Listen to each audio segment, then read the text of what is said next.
నమస్తే. మన దగ్గర చిన్న చిన్న పిల్లల్ని తీసుకొస్తారు. పిల్లలకి వెయిట్ పెరగట్లేదు సార్ అనేసి చెప్తారు. చిన్న పిల్లలుంటారు. 3 ఏండ్లు, 4 ఏండ్లు, 10 ఏండ్లు. మా బాబుకి ఎంత తినమని చెప్తున్నా తింటలేడు సార్.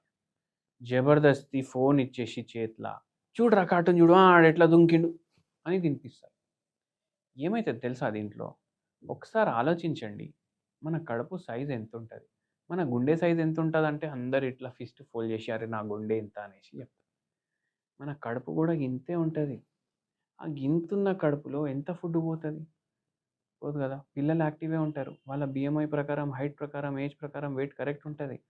కానీ మనకేం గావాలి? అరె అందరూ దావత్‌కి పోతే చెప్తున్నారు సార్. "అరే! మీ బాబు ఎంత చిక్కిపోయిండు. అసలు వానికి తిండి పెడతలేవా ఏంది?" అనేసి. నా ఇజ్జత్ పోతుంది అనేసి మీరనుకుంటారు. కానీ మీరు చిన్నప్పటి నుంచే పిల్లలకి ఓవర్ ఈటింగ్ అలవాటు చేస్తున్నారు. 25 ఏండ్లు దాటినంక అరే! పెళ్లి అయింది అనేసి వెయిట్ పెరుగుతుంది అనేసి మీరనుకుంటారు గదా! పెళ్లి అయినా, అవ్వకపోయినా వెయిట్ పుట్ ఆన్ అవుతారు.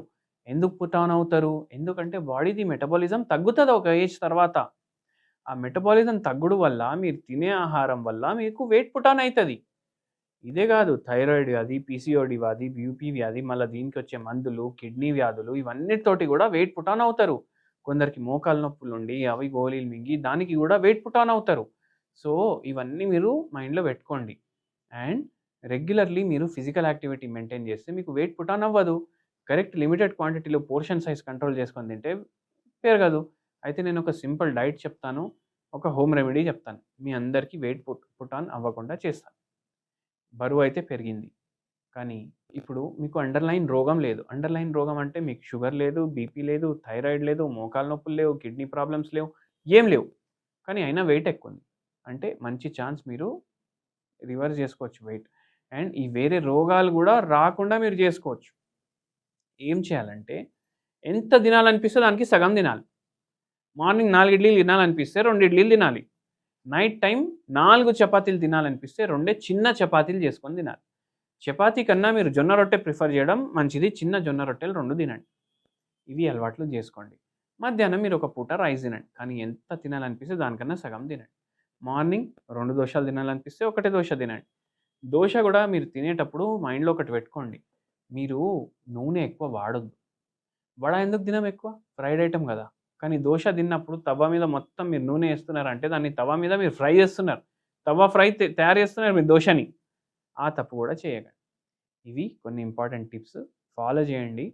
అండ్ మంచిగా మీరు వెయిట్ స్లోలీ రెడ్యూస్ జేసుకోవచ్చు. మంచి హోమ్ రెమెడీ గూడా చెప్తానొకటి. ఇంత పసుపు కొమ్మ తీసుకోండి. దంచుకోండి. వైట్ టీ పౌడర్ తెచ్చుకోండి. డైలీ వైట్ టీ ప్రిపేర్ చేసుకోండి. వైట్ టీ ప్రిపేర్ చేసుకునేటప్పుడు దాంట్లో పసుపు కొమ్మ ఎయండి దంచేసి. దీని మెడిసినల్ ప్రాపర్టీస్ గూడా దాంట్లో పోతాయి.